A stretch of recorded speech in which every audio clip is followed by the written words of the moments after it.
السلام علیکم ورحمۃ اللہ وبرکاتہ۔ بسم اللہ الرحمن الرحیم، الحمد للہ رب العالمین وبہ نستعین والصلاة والسلام علی رسولہ الامین نبینا محمد وعلی آلہ واصحابہ اجمعین، اما بعد۔ معزز حاضرین، آج ہم اور ایک اور جرنیل صحابی حضرت عکاشہ بن محصن رضی اللہ تعالیٰ عنہ کے تعلق سے کچھ باتیں جانیں گے، لیکن بات شروع کرنے سے پہلے اگر میں پوچھوں کہ ان کے بارے میں آپ میں سے کوئی کچھ جانتا ہے؟ جی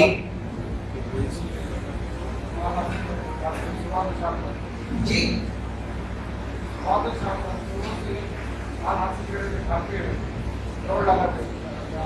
یہ وہی صاحب لیے جو کہ وہ دوسرے صاحب وہ اسامہ بن اقوا۔ جی ہاں، تو آئیے دیکھتے ہیں کہ حضرت عکاشہ بن محصن رضی اللہ تعالیٰ عنہ کون سے صحابی ہیں۔ ان کا نام ہے عکاشہ بن محصن بن حسان بن قیس اسدی۔ یہ بنو اسد ایک قبیلہ تھا، مدینہ سے کچھ دوری پر وہیں کے تھے، لیکن مکہ مکرمہ کے اندر رہا کرتے تھے، اور مکہ کے ایک قبیلے بنو عبد شمس بن عبد مناف کے حلیف تھے، دوست تھے۔ یعنی ان کا قبیلہ اور بنو عبد شمس کا قبیلہ یہ دونوں آپس میں دوست تھے، یعنی ان کا سکھ ان کا دکھ ان کا دکھ ہوا کرتا تھا۔ یہ اس زمانے میں ایک اصول اور ایک قانون چلتا تھا۔ پیدا کب ہوئے؟ پیارے نبی صلی اللہ علیہ وسلم کی عمر جس وقت 19 یا 20 سال کی تھی، اس سال حضرت عکاشہ بن محصن رضی اللہ تعالیٰ عنہ پیدا ہوئے۔ گویا کہ نبی صلی اللہ علیہ وسلم سے 18 یا 19 یا 20 سال چھوٹے تھے، ہجرت سے 33 یا 34 سال پہلے پیدا ہوئے۔ ان کی ایک بہن تھی ام قیس بنت محصن، وہ بھی صحابیہ ہیں، ان کی سگی بہن تھی۔ اسلام کو قبول کیا حضرت عکاشہ بن محصن رضی اللہ تعالیٰ عنہ نے مکہ کے اندر ہی اسلام قبول کر چکے تھے، اور بالکل شروع میں جو لوگ مسلمان ہوئے ان کی فہرست میں حضرت عکاشہ بن محصن رضی اللہ تعالیٰ عنہ کا بھی نام آتا ہے، سابقین اولین میں سے۔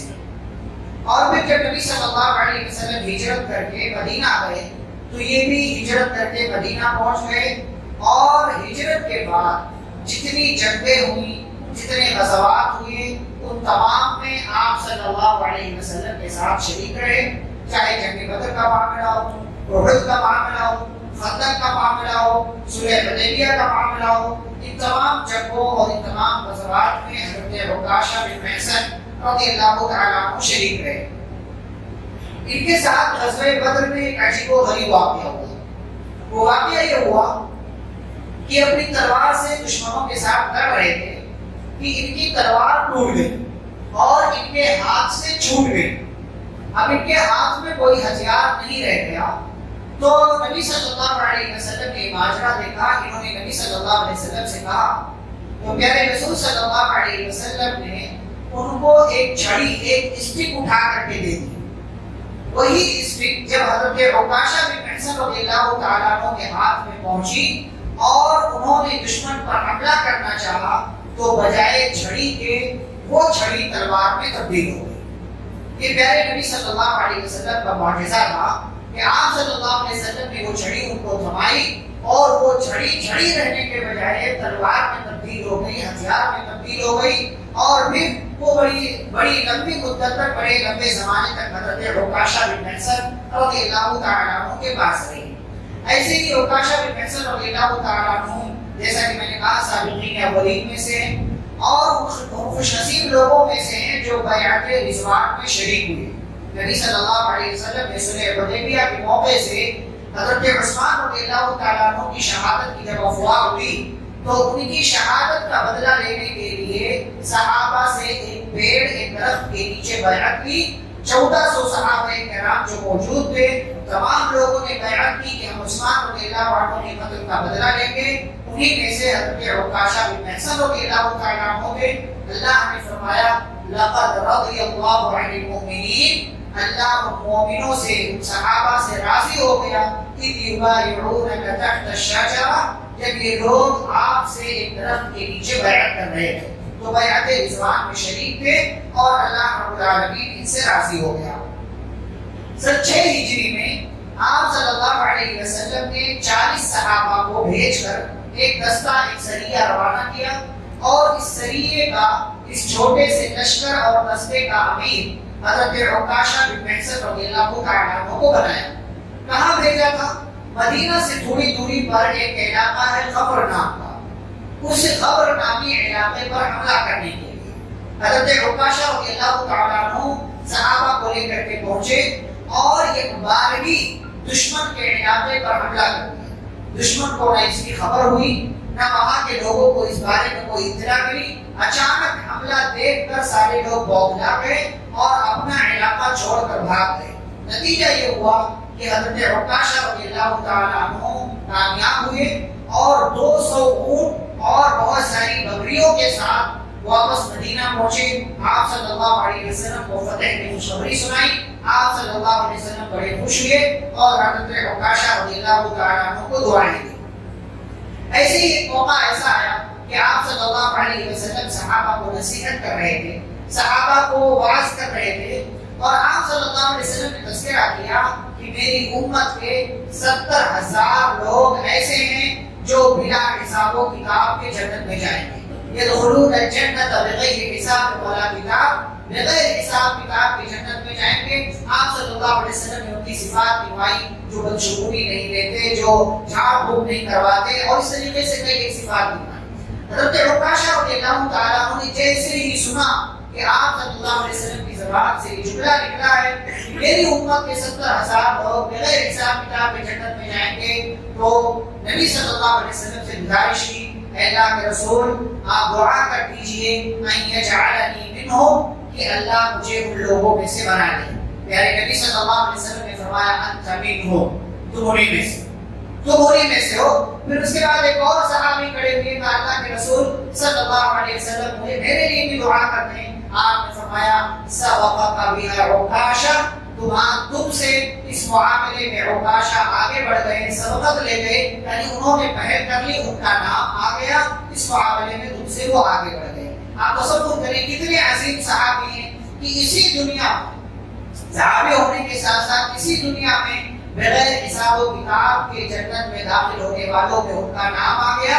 اور ایسا نہیں ہے کہ انہوں نے اس موقع کا پورا فائدہ اٹھایا، اس کے بعد کوئی نیکی نہیں کی۔ جیسے ہمارے یہاں تصور ہوتا ہے، لوگ ایک آدھ مرتبہ ایسا ہوگا کہ اچھے سے نماز پڑھ لیا، روزہ رکھ لیا، اس کے بعد چلو چھٹی پہ چلتے ہیں، تھوڑے دنوں تک چھٹی پہ رہیں گے، پھر اس کے بعد آتے ہیں۔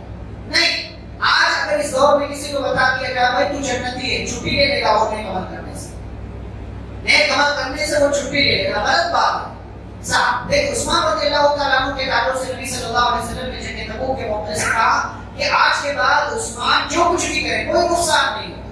تو کیا مطلب؟ وہ انہوں نے اس کے بعد کوئی نیکی نہیں کی، بہت ساری نیکیاں کی اس کے بعد تقریباً 28 سال تک زندہ رہے، 28 سال تقریباً اس کے بعد زندہ رہے، 28 سال تک نیکیاں کرتے رہے، بلکہ خلیفہ بھی رہے، ابو بکر اور عمر کے مشیر بھی رہے، مختلف ذمہ داریاں نبھاتے رہے۔ حضرت عکاشہ رضی اللہ تعالیٰ عنہ کا یہ معاملہ کہ نبی صلی اللہ علیہ وسلم نے نام سنا دیا، آپ نے کہہ دیا انت منہم، تم انہی میں سے ہو، تمہارا نام ان لوگوں میں سے ہے، تو اس کے بعد یہ نہیں کہ نیکی کرنے سے پیچھے ہٹ گئے، بلکہ مسلسل اور نیکیاں کرتے رہے، جب جہاں جیسے موقع ملا نبی صلی اللہ علیہ وسلم کی بات مانتے رہے اور نیکی میں آگے بڑھتے رہے۔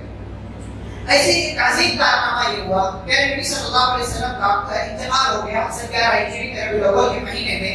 اس وقت ان کی عمر 44 سال تھی، 44 سال کے تھے، اور پھر ابو بکر رضی اللہ عنہ خلیفہ بنائے گئے۔ آپ جانتے ہیں مرتدین کا مسئلہ ہوا، نبوت کا دعویٰ کرنے والے کچھ لوگ اٹھ کھڑے ہوئے، تو نبوت کا دعویٰ کرنے والوں میں ایک نام تھا طلیحہ بن خویلد کا۔ طلیحہ مسلمہ تو تھا ہی، 3-4 لوگوں نے نبوت کا دعویٰ کیا، ان میں سے ایک طلیحہ، ایک اسود عنسی، ایک مسلمہ کذاب، اور ایک عورت بھی تھی سجاح بنت حارث۔ یہ 4 نمایاں نام ہیں جنہوں نے نبی صلی اللہ علیہ وسلم کے اعتماد سے کچھ پہلے یہ اعتماد کے فوراً بعد نبوت کا دعویٰ کر دیا۔ ان میں سے ایک نام طلیحہ بن خویلد کا، اور یہ طلیحہ ایسا نہیں ہے، مسلمان ہو چکے تھے یہ پہلے، نبی صلی اللہ علیہ وسلم کے زمانے میں مسلمان ہو چکے تھے، صحابی ہو چکے تھے، پھر مرتد بھی ہو گئے اور ساتھ ہی ساتھ نبوت کا بھی دعویٰ کر دیا۔ لیکن قسمت کہاں سے کہاں لے جاتی، نبوت کا بھی دعویٰ کر دیا۔ لیکن ابھی آپ تبصرہ کرنے سے بچیں گے، ارے بڑا بیکار انسان تھا یہ تو، تبصرہ کرنے سے کی بات کرتا تھا. تو بہرحال نبوت کا دعویٰ کر دیا. ابو بکر رضی اللہ عنہ اتنے سارے مسائل ہونے کے باوجود گھبرائے نہیں, مقابلہ کرنے کی ٹھانی. خالد بن ولید رضی اللہ تعالیٰ عنہ کو کمانڈر بنا کر کے طلیحہ کے علاقے کی طرف بھیجا. اس کا علاقہ تھا بنو اسد کا. بنو اسد کا علاقہ تھا. بڑا بہادر انسان تھا, لیکن متکبر تھا اپنے آپ میں. تو علاقے کی طرف بھیجا. خالد بن ولید رضی اللہ تعالیٰ عنہ لشکر لے کر کے آگے بڑھے.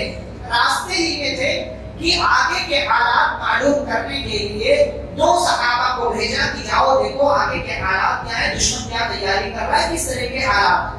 تو دونوں کو بھیجا. تو ایک ان میں سے عکاشہ بن محصن رضی اللہ عنہ تھے اور ایک ثابت بن اقرع رضی اللہ عنہ. ان دونوں صحابہ کو بھیجا.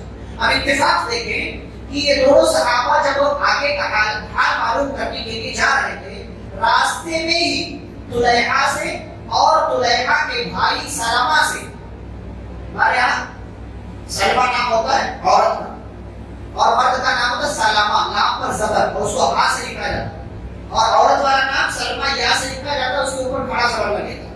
دونوں میں فرق ہے.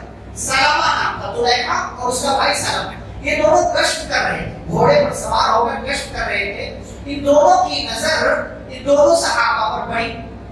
تو ان دونوں نے یعنی طلیحہ نے اور اس کے بھائی سلمہ نے حملہ کر دیا عکاشہ اور ثابت رضی اللہ عنہما پر. اب طلیحہ کا مقابلہ ہوا عکاشہ سے اور ثابت بن اقرع کا مقابلہ ہوا اس کے بھائی یعنی طلیحہ کے بھائی سلمہ سے.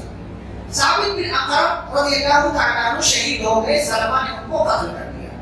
اور ادھر عکاشہ رضی اللہ تعالیٰ عنہ مقابلہ کرتے رہے. جتنی طاقت تھی, جتنی ہمت تھی, جتنا حوصلہ تھا, طلیحہ سے مقابلہ کرتے رہے. لیکن ادھر سے سلمہ ثابت بن اقرع کو قتل کرنے کے بعد ادھر آ گیا اور ان دونوں بھائیوں نے مل کر کے حضرت عکاشہ رضی اللہ تعالیٰ عنہ پر حملہ کیا.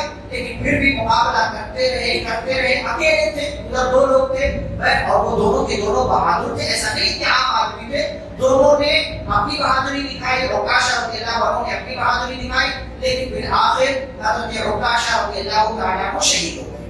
پھر یہ دونوں ادھر سے بھاگ گئے, چلے گئے اپنے علاقے کی طرف. خالد بن ولید رضی اللہ عنہ کا لشکر جب ادھر پہنچا اس مقام پر جہاں ان دونوں نے مقابلہ کیا تھا, شہید ہو گئے تھے, ان کی لاش پڑی ہوئی تھی. حضرت خالد بن ولید رضی اللہ عنہ کو معلوم ہوا, اپنی سواری سے اترے اور ان دونوں کی لاش کو دیکھ کر کے رونے لگے اور وہیں پر ان کی تجہیز و تکفین کا انتظام کیا.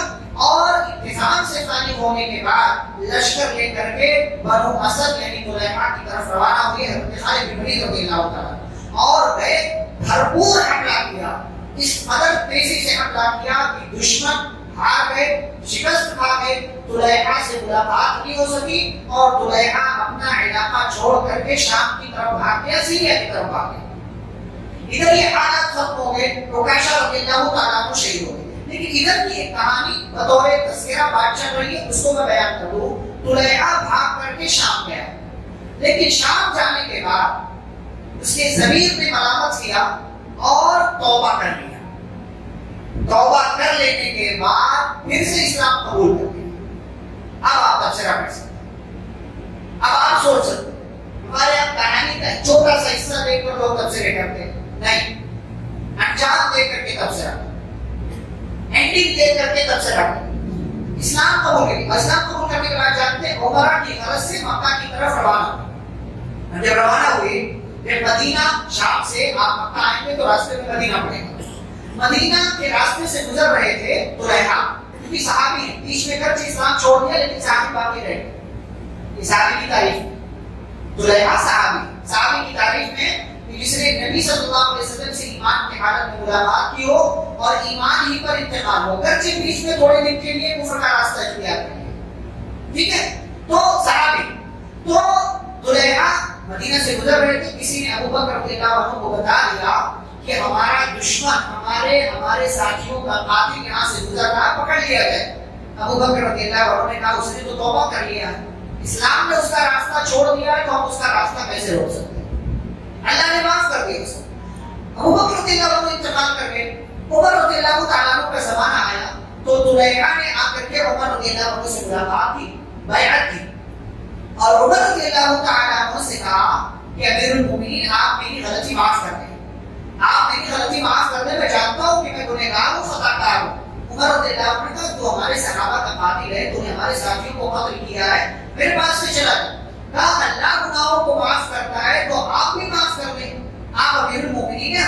دار ہیں, خلیفہ ہیں, آپ بھی ہماری غلطی معاف کر دیں. بہرحال یہ بات سن کر کے حضرت عمر رضی اللہ تعالیٰ عنہ نے بھی زلیخا کی غلطی کو معاف کر دیا, اور بہرحال پھر اس کے بعد وہ اپنی ذمہ داریاں اور اپنے سارے کام نپٹاتے ہیں.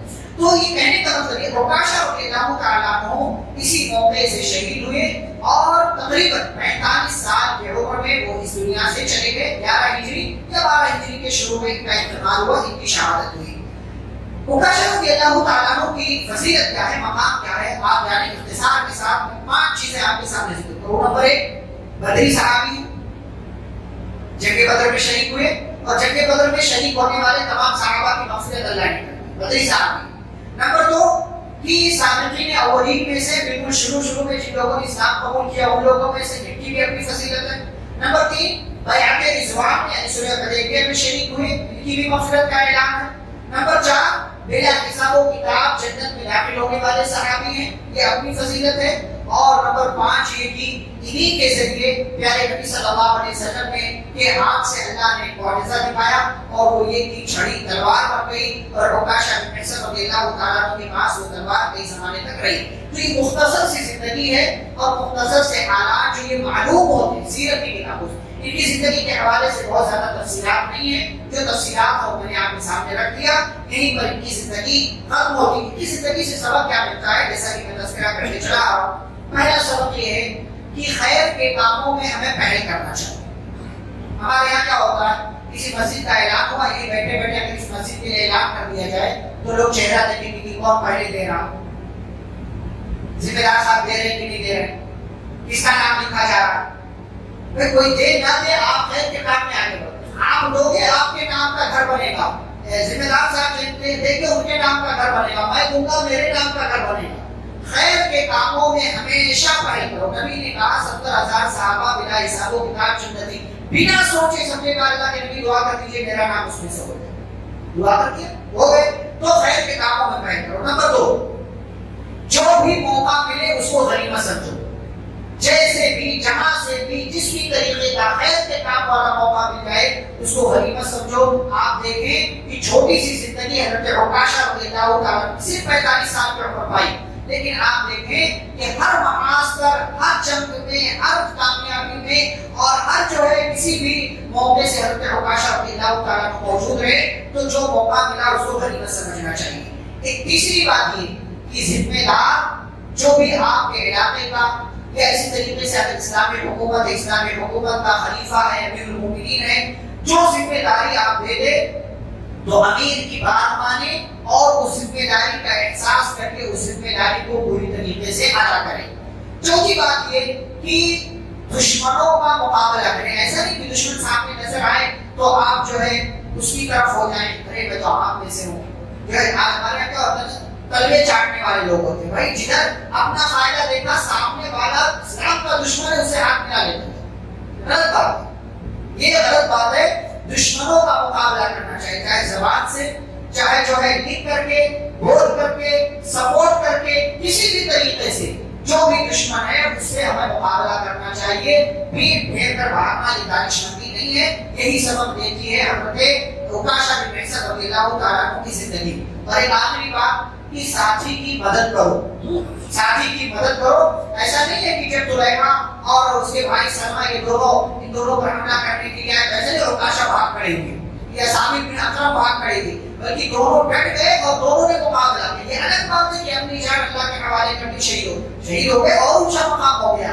تو ساتھی کی مدد کرنا ہے, ساتھی کی ٹانگ نہیں کھینچنا چاہیے. کوئی آگے بڑھے اس کا حوصلہ بڑھانا چاہیے, کوئی اچھا کام کرے اس کی تعریف کرنا چاہیے. کوئی کہیں کچھ کوشش کر رہا ہے تو بجائے اس کے کہ آپ اس کی حوصلہ افزائی کرنے کے بجائے اس کے حوصلے کو توڑیں, یہ غلط بات ہے. اس کے حوصلہ افزائی کریں, اس کا سپورٹ کریں, اس کی مدد کریں, اس کا ساتھ دیں. کچھ نہیں کر سکتے تو کم از کم اس کے لیے دعا کریں. یہ پیغامات ہیں جو حضرت عکاشہ بن محصن رضی اللہ تعالیٰ عنہ کی زندگی سے ہمیں معلوم ہوتے ہیں. اللہ رب العالمین سے دعا ہے اللہ ہم سبھی کو صحابہ کرام سے محبت کرنے اور ان کے حقوق ادا کرنے کی توفیق عطا فرمائے. آمین. صلی اللہ علیہ وسلم کریم. سبحان اللہم و بحمدک, اشہد ان لا الہ الا انت, استغفرک و اتوب الیک. السلام علیکم و رحمۃ اللہ وبرکاتہ.